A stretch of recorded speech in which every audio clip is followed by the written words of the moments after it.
A few weeks ago, the US government rolled out a new policy for how folks seeking asylum at the California-Mexico border would be processed. And that many people have been calling is kind of the seek asylum from within Mexico. You'll be brought over to California Immigration Court and then return to Mexico during the pendency of your immigration proceedings, your asylum proceedings.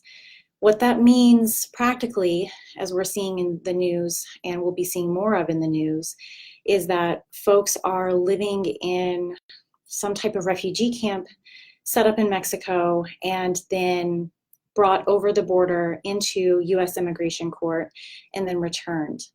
So the ACLU filed an injunction seeking for a district court in California to find that this is illegal and to tell the US government to stop using this procedure. The National Public Radio of Arizona just interviewed me about the legal implications of what the next steps would be in terms of the ACLU's lawsuit. But what I would like to do right now is actually just humanize this a little bit and go to the ACLU's lawsuit where it talks about who these people are. Because it's really easy to lump folks in and call everyone an asylum seeker, and perhaps some of those people within that are abusing the system. But when we have real names and real people who we can look to and see what their story is and relate a little bit more to them, we see what the real implications of these policies that the government is creating and carrying out, what those things actually mean in real terms. One person that's seeking asylum from within Mexico was actually from Guatemala. He was an indigenous man in Guatemala who was nearly killed based on his ethnicity, basically being indigenous. He came to the United States trying to flee from that violence after the police were unable to do anything. They refused to do anything to protect him in his home country. Another person is from Honduras, and he's a former police officer who he was an undercover cop working in the drug trafficking unit. He fled here after his identity was revealed and the drug traffickers came after him.